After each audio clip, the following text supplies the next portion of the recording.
La palabra a la señora asambleísta Dayana Pazle.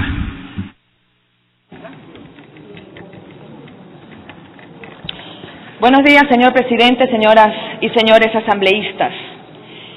Las mujeres del Ecuador no necesitamos soluciones a medias, necesitamos una solución completa y esperamos que definitiva para un problema que quita lo más importante de un ciudadano, su proyecto de vida. La violencia contra las mujeres es una problemática que en 2017 cobró la vida de 153 mujeres, número que supera el tamaño de este pleno. Por ellas y por quienes hoy necesitan de un Estado comprometido con precautelar su vida, he sugerido a la Comisión que nos ratifiquemos en un tema medular como la reparación. El más alto deber del Estado consiste en respetar y hacer respetar los derechos garantizados en la Constitución. El Estado ecuatoriano no puede desentenderse de la reparación a las víctimas. Los derechos de las mujeres son derechos humanos, por lo que, cuando estos han sido vulnerados, es necesario que el Estado asuma su obligación de reparar. Por supuesto, cuando exista una afectación como resultado de un error judicial, retardo injustificado o inadecuada administración de la justicia. Por ejemplo, el Ejecutivo sugiere cambiar el reparar por ofertar programas.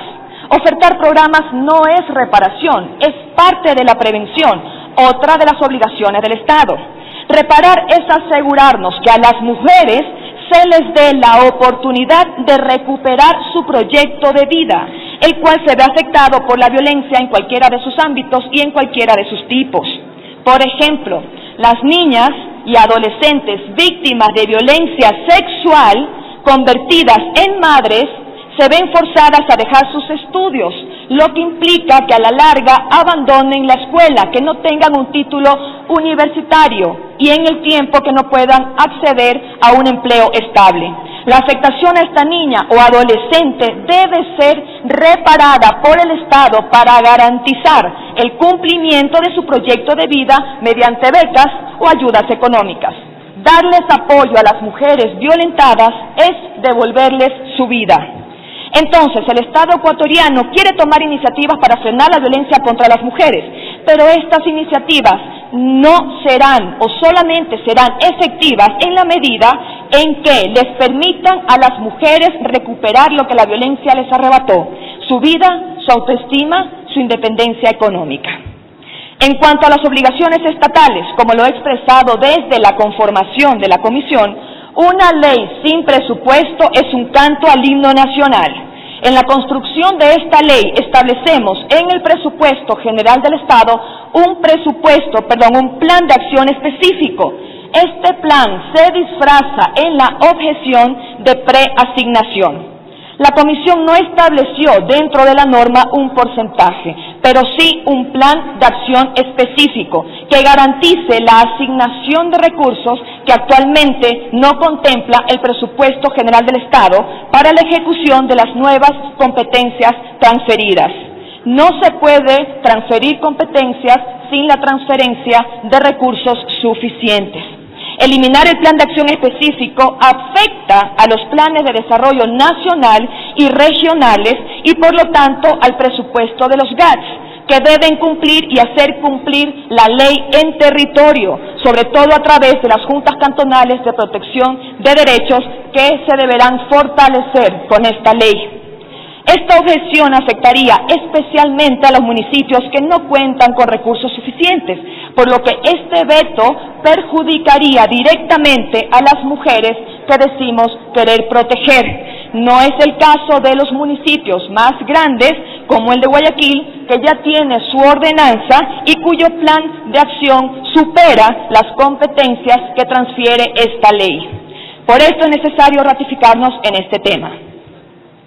Las disposiciones de reforma SAI-COIP se las trabajó en la Comisión junto con el Consejo de la Judicatura, la Fiscalía General del Estado y las organizaciones de la sociedad civil, sobre todo de mujeres. Es necesaria la incorporación de esta reforma porque las medidas vigentes son insuficientes para la protección de las mujeres víctimas de violencia, sea cual sea el tipo de violencia. Por ejemplo, no podemos aceptar que eliminemos esta medida, disponer la inserción de las víctimas en programas de inclusión social y económica, salud, educación, laboral, del gobierno central y seccional dirigidos a grupos de atención prioritaria. Las juezas y los jueces necesitan mayores herramientas para proteger y evitar la revictimización de las mujeres que sufren violencia. Por lo tanto, es necesario que nos ratifiquemos en el texto aprobado por la Asamblea Nacional. Para garantizar el acceso a la justicia de las mujeres víctimas de violencia psicológica y evitar que desistan de sus denuncias por la complejidad de probar la gradación leve, moderada y severa de este tipo penal, es necesario ratificarnos en el texto aprobado por la Asamblea Nacional, en el cual se elimina esta gradación del daño y propone evaluar con base en la conducta del agresor y no en el impacto en la víctima. Señor Presidente, por estos y otros motivos no menos importantes, votaremos a favor de la ratificación. Sobre el allanamiento, pese a que compartimos el criterio de allanarnos en gran parte de lo propuesto por el Ejecutivo, hay un tema con el que no estamos de acuerdo y otro que encontramos impertinente. Expresé al Pleno de la Comisión Ocasional mi postura de allanarnos a varios artículos, entre ellos a la objeción parcial que reforma la causal de destitución del Ejecutivo de un gobierno autónomo descentralizado establecida en el artículo 333 del CODAT. El Ejecutivo aclara en el veto que la causal de remoción de un alcalde de un GAT por el incumplimiento de una sola ley contraviene la Constitución en su artículo 11, numeral 5, que establece que se debe aplicar la norma y la interpretación que más favorezcan su efectiva vigencia. Además, sugiere que la sanción se dé en casos de actos de violencia contra los grupos de atención prioritaria establecidos en el artículo 35 de la Constitución para hacer la norma más objetiva. La Comisión Ocasional decidió ratificarse, razón por la cual hemos decidido abstenernos, en virtud de garantizar la estabilidad y gobernabilidad de los gobiernos autónomos descentralizados.